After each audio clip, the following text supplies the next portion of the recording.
നമസ്കാരം. ഇൻവെസ്റ്റ്മെന്റുകൾക്കായി പലപ്പോഴും മ്യൂച്വൽ ഫണ്ടുകളെ ആശ്രയിക്കുന്നവരാണ് നമ്മളെല്ലാവരും.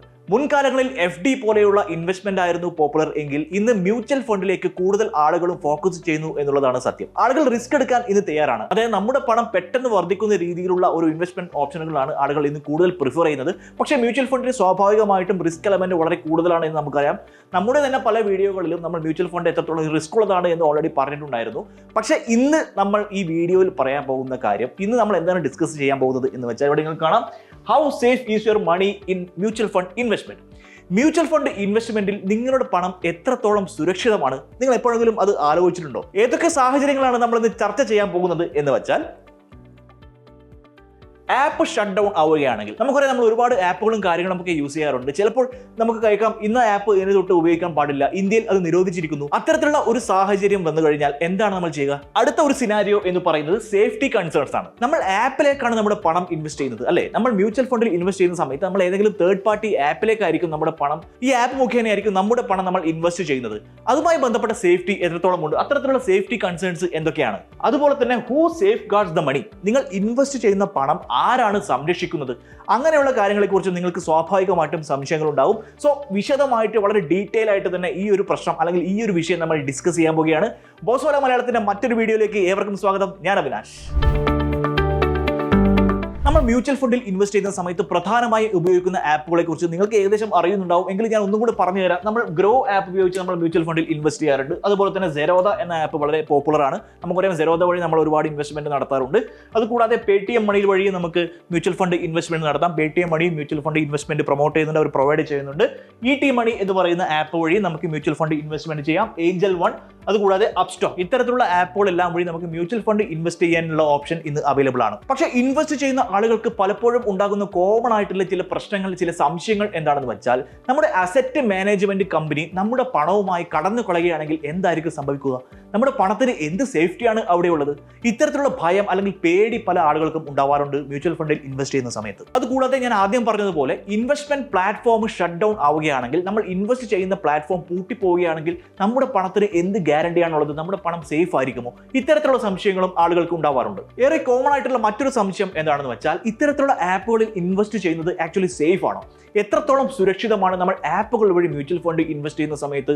എത്രത്തോളം സെക്യൂരിറ്റിയാണ് നമ്മുടെ പണത്തിന് ലഭിക്കുന്നത് എന്നൊരു സംശയവും നിങ്ങൾക്ക് സ്വാഭാവികമായിട്ടും ഉണ്ടാകും. അതുകൊണ്ട് തന്നെയാണ് ആളുകൾ പലപ്പോഴും അവർ കഷ്ടപ്പെട്ട് സമ്പാദിച്ച പണം മ്യൂച്വൽ ഫണ്ടിൽ ഇൻവെസ്റ്റ് ചെയ്യാൻ മടി കാണിക്കുന്നത്. നമുക്കറിയാം, മ്യൂച്വൽ ഫണ്ട് എന്ന് പറയുന്നത് വളരെ കുറഞ്ഞ സമയം കൊണ്ട്, കുറഞ്ഞ സമയം എന്ന് ഞാൻ പറയില്ല, ബട്ട് സ്റ്റിൽ മറ്റ് ഏത് ഇൻവെസ്റ്റ്മെന്റ് ഓപ്ഷനുകളെക്കാളും മികച്ച റിട്ടേൺ, ഏറ്റവും കൂടുതൽ റിട്ടേൺ തരുന്ന ഇൻവെസ്റ്റ്മെന്റ് ഓപ്ഷനാണ് മ്യൂച്വൽ ഫണ്ട് എന്ന് എല്ലാവർക്കും അറിയാം.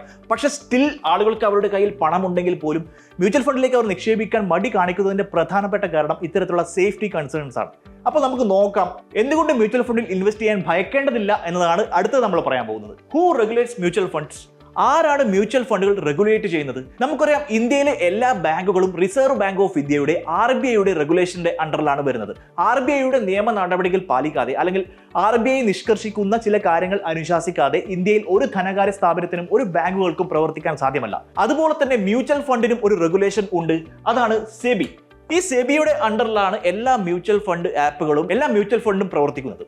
സെബിയുടെ നിർദ്ദേശപ്രകാരം അല്ലാതെ അല്ലെങ്കിൽ സെബിയുടെ നിയമത്തിന് വഴങ്ങാത്ത രീതിയിൽ ഒരു തരത്തിലും ഒരു ഫണ്ട് മാനേജർക്കും അല്ലെങ്കിൽ ഒരു മ്യൂച്വൽ ഫണ്ട് പ്രൊവൈഡ് ചെയ്യുന്ന ആപ്പുകൾക്കും പ്രവർത്തിക്കാൻ സാധ്യമല്ല. ഏതൊരു മ്യൂച്വൽ ഫണ്ട് കമ്പനിയും, അല്ലെങ്കിൽ നമുക്ക് കുറച്ചും കൂടി ടെക്നിക്കലായിട്ട് പറയുകയാണെങ്കിൽ അസറ്റ് മാനേജ്മെന്റ് കമ്പനി അല്ലെങ്കിൽ AMC എന്നതാണ് ഉദ്ദേശിക്കുന്നത്. ഏതൊരു AMCയും സെബിയുടെ ഗൈഡ് ലൈൻസിൽ അല്ലാതെ പ്രവർത്തിക്കാൻ സാധ്യമല്ല. ഇനി നമ്മൾ ഡിസ്കസ് ചെയ്യാൻ പോകുന്നത് വീഡിയോയുടെ പ്രധാനപ്പെട്ട ഒരു ഭാഗമാണ്. Who protects your money? നിങ്ങളുടെ പണം ആരാണ് സംരക്ഷിക്കുന്നത്?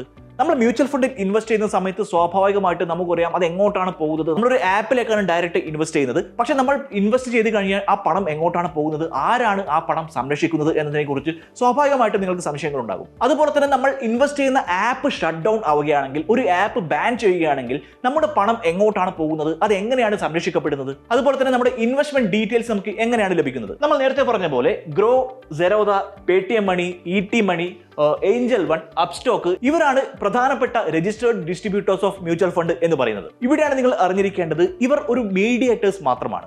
ഈ ആപ്പുകൾ എന്ന് പറയുന്നത് നിങ്ങളുടെ പണം കൈകാര്യം ചെയ്യുന്ന ജസ്റ്റ് മീഡിയേറ്റേഴ്സ് മാത്രമാണ്. മ്യൂച്വൽ ഫണ്ടുകൾ വാങ്ങാനും വിൽക്കാനും അതുപോലെ SIP ലംസം ഇൻവെസ്റ്റ്മെന്റുകൾക്കും ഉള്ള ഒരു മീഡിയേറ്റർ അല്ലെങ്കിൽ ഒരു പ്ലാറ്റ്ഫോം മാത്രമാണ് ഇത്തരത്തിലുള്ള ആപ്പുകൾ എന്ന് പറയുന്നത്. They are not the custodians of your money. നിങ്ങളുടെ പണത്തിന്റെ കസ്റ്റോഡിയൻസ് അല്ല ഇവർ. നിങ്ങൾ ഈ ആപ്പുകൾ വഴി ഇൻവെസ്റ്റ് ചെയ്യുന്ന സമയത്ത് നിങ്ങളുടെ പണം യഥാർത്ഥത്തിൽ പോകുന്നത് റെസ്പെക്റ്റീവ് AMCയിലേക്കാണ്, അതായത് അസറ്റ് മാനേജ്മെന്റ് കമ്പനിയിലേക്കാണ്. ഈ AMCകൾ നിങ്ങളുടെ മ്യൂച്വൽ ഫണ്ട് യൂണിറ്റുകൾ ഇഷ്യൂ ചെയ്യുന്നു. ഇത് രജിസ്ട്രാർസ് ആൻഡ് ട്രാൻസ്ഫർ ഏജന്റ്സ്, അതായത് RTA എന്ന് നമുക്ക് ഷോർട്ട് ഫോമിൽ വിളിക്കാം. സോ അതുകൊണ്ട് തന്നെ ഈ ആപ്പ് ഷട്ട് ഡൗൺ ആവുകയാണെങ്കിലും even the app get shut down, നിങ്ങളുടെ പണം കംപ്ലീറ്റ് ആയിട്ടും സേഫ് ആയിരിക്കും. നിങ്ങൾ ഗ്രോ ആപ്പ് വഴി നിപ്പോൺ ഇന്ത്യ സ്മോൾ ക്യാപ് ഫണ്ടിൽ ഒരു 10,000 രൂപ, ഒരു 10K നിങ്ങൾ നിക്ഷേപിച്ചു എന്നിരിക്കട്ടെ. ഇത് ഡയറക്റ്റ് ആയിട്ട് പോകുന്നത് നിപ്പോൺ ഇന്ത്യയുടെ, നമുക്ക് NI എന്ന് ചുരുക്കത്തിൽ തൽക്കാലം വിളിക്കാം, നിപ്പോൺ ഇന്ത്യയുടെ AMCയിലേക്കായിരിക്കും. അതായത് നിപ്പോൺ ഇന്ത്യയുടെ അസറ്റ് മാനേജ്മെന്റ് കമ്പനിയിലേക്കായിരിക്കും ഡയറക്റ്റ്ലി പോകുന്നത്. പക്ഷെ നമ്മൾ ഇൻവെസ്റ്റ് ചെയ്യുന്നത് എവിടെയാണ്? നമ്മൾ ഗ്രോ എന്ന ആപ്പിലാണ് നമ്മൾ തൽക്കാലം ഇൻവെസ്റ്റ് ചെയ്യുന്നത്. 2W ആണ് കേട്ടോ ഗ്രോന്. നമ്മൾ ഗ്രോ ആപ്പിലേക്കാണ് നമ്മൾ ഇൻവെസ്റ്റ് ചെയ്യുന്നത്. പക്ഷേ ഗ്രോവിലേക്ക് നമ്മൾ ഇൻവെസ്റ്റ് ചെയ്യുമ്പോൾ ഈ ഗ്രോ ആപ്പ് ഒരു മീഡിയേറ്റർ മാത്രമാണ്. നമ്മൾ അതിലേക്ക് പണം നിക്ഷേപിക്കുമ്പോൾ അത് ഡയറക്റ്റ്ലി പോകുന്നത് നിപ്പോൺ ഇന്ത്യയുടെ നമ്മൾ ഏത് അസറ്റ് മാനേജ്മെന്റ് കമ്പനിയിലേക്കാണോ നമ്മൾ ഇൻവെസ്റ്റ് ചെയ്തത് അങ്ങോട്ടേക്കാണ് ഈ എമൗണ്ട് പോകുന്നത്. സോ ഈ ഒരു 10K എന്ന് പറയുന്നത് ഗ്രോ ആപ്പ് വഴി ഇതിലേക്ക് പോകുന്നു. അതാണ് അതിന്റെ ഒരു ചുരുക്കം എന്ന് പറയുന്നത്.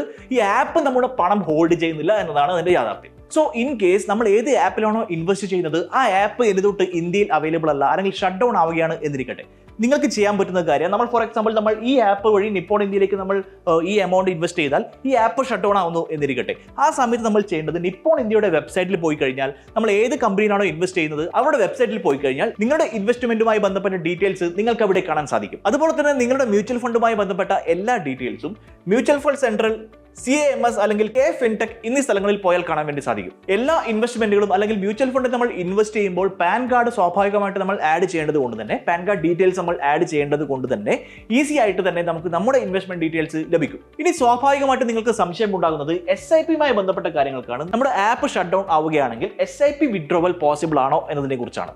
നമ്മൾ ആപ്പ് വഴി SIP ചെയ്യുന്ന സമയത്ത് സ്വാഭാവികമായിട്ടും ഒരു ആപ്പ് ഷട്ട് ഡൗൺ ആയി കഴിഞ്ഞാൽ SIP ക്ലോസ് ആവും. പക്ഷേ നിങ്ങൾക്ക് SIP കണ്ടിന്യൂ ചെയ്യണം എന്ന ആഗ്രഹമുണ്ടെങ്കിൽ നിങ്ങൾക്ക് മറ്റൊരു ആപ്പ് ഉപയോഗിച്ച് അത് കണ്ടിന്യൂ ചെയ്യാം, അല്ലെങ്കിൽ AMCയുടെ വെബ്സൈറ്റിൽ ഡയറക്റ്റ്ലി നിങ്ങൾക്ക് കണ്ടിന്യൂ ചെയ്യാവുന്നതാണ്. ഇനി അതല്ല, നിങ്ങളുടെ പണം നിങ്ങൾ ഓൾറെഡി വിഡ്രോവലിനുള്ള ഓപ്ഷൻ കൊടുത്തു, അതായത് ആപ്പ് ഷട്ട് ഡൗൺ ആയി അതിന് മുമ്പ് തന്നെ നിങ്ങളുടെ പണത്തിന്റെ വിഡ്രോവലിന്റെ ഓപ്ഷൻ നിങ്ങൾ കൊടുത്തിട്ടുണ്ടെങ്കിൽ സ്വാഭാവികമായിട്ട് നിങ്ങളുടെ പണം വിഡ്രോ ആവുകയും നിങ്ങളുടെ അക്കൗണ്ടിലേക്ക് യാതൊരു പ്രശ്നവുമില്ലാതെ അത് ക്രെഡിറ്റ് ആവുകയും ചെയ്യും. ഇനി അതല്ല, നിങ്ങളുടെ ആപ്പ് ക്ലോസ് ആയി പക്ഷേ നിങ്ങൾക്ക് വിഡ്രോ ചെയ്യണം, നിങ്ങൾക്ക് കണ്ടിന്യൂ ചെയ്യാൻ താല്പര്യമില്ല എന്നാണെങ്കിൽ നിങ്ങൾക്ക് നിങ്ങളുടെ ഫോളിയോ നമ്പർ വഴി നിങ്ങൾക്ക് നിങ്ങളുടെ പണം വിഡ്രോ ചെയ്യാൻ സാധ്യമാണ്. ഇത് AMC വെബ്സൈറ്റ് വഴിയോ RTA വഴിയോ ആയിരിക്കും ചെയ്യേണ്ടത്. അതുപോലെ തന്നെ ആപ്പ് ക്ലോസ് ആവുകയാണെങ്കിൽ നിങ്ങളുടെ ടാക്സുമായി ബന്ധപ്പെട്ട ഡീറ്റെയിൽസും കാര്യങ്ങളൊക്കെ നിങ്ങൾക്ക് ആക്സസ് ചെയ്യാൻ സാധ്യമാണ്. മ്യൂച്വൽ ഫണ്ട് സെൻട്രൽ വഴിയോ AMC വെബ്സൈറ്റ് വഴിയോ CAMS വഴിയോ നിങ്ങൾക്ക് അത് ഈസി ആയിട്ട് ഡൗൺലോഡ് ചെയ്യാൻ സാധ്യമാണ്. സോ പറഞ്ഞു വന്നത് എന്താണെന്ന് വെച്ചാൽ, നിങ്ങൾ മ്യൂച്വൽ ഫണ്ടിൽ ഇൻവെസ്റ്റ് ചെയ്യുന്ന സമയത്ത് നിങ്ങൾ ഇൻവെസ്റ്റ് ചെയ്തുകൊണ്ടിരിക്കുന്ന ആപ്പ് ഏതെങ്കിലും കാരണവശാൽ ക്രാഷ് ആവുകയോ ഷട്ട് ഡൗൺ ആവുകയോ ആണെങ്കിൽ നിങ്ങൾ പാനിക് ആവേണ്ട ആവശ്യമില്ല. നിങ്ങളുടെ പണം പൂർണ്ണമായിട്ടും സേഫ് ആണ് എന്നുള്ള കാര്യമാണ് നമ്മൾ മനസ്സിലാക്കിയത്. കാരണം എല്ലാ പ്ലാറ്റ്ഫോമുകളും, എല്ലാ മ്യൂച്വൽ ഫണ്ട് പ്ലാറ്റ്ഫോമുകളും കൃത്യമായിട്ടുള്ള വളരെ സ്ട്രിക്റ്റ് ആയിട്ടുള്ള SEBI ഗൈഡ് ലൈൻസിലാണ് പ്രവർത്തിക്കുന്നത്. So your money is totally 100% safe. നിങ്ങളുടെ പണം നിങ്ങൾക്ക് എവിടെയും നഷ്ടമാകുന്നില്ല, നിങ്ങൾക്ക് യാതൊരു തരത്തിലുള്ള റിസ്ക്കും ഈ ഒരു കാര്യത്തിൽ ഉണ്ടാവുന്നില്ല എന്നതാണ് അതിന്റെ ഒരു യാഥാർത്ഥ്യം. നിങ്ങൾക്ക് ഈ വീഡിയോ ഇഷ്ടപ്പെട്ടെങ്കിൽ തീർച്ചയായും നമ്മുടെ ചാനൽ സബ്സ്ക്രൈബ് ചെയ്യാൻ മറക്കരുത്. വീഡിയോ കൂടുതൽ ആളുകളിലേക്ക് എത്തിക്കാനും മറക്കരുത്. ഇതുമായി ബന്ധപ്പെട്ട് എന്തെങ്കിലും സംശയങ്ങൾ ഉണ്ടെങ്കിൽ തീർച്ചയായും വീഡിയോയ്ക്ക് താഴെ കമന്റ് ആയി നിങ്ങൾക്ക് രേഖപ്പെടുത്താവുന്നതാണ്. മറ്റൊരു വീഡിയോയുമായി വീണ്ടും കാണാം. ബൈ. ബോസ് വാല, ബി ദ ബോസ്.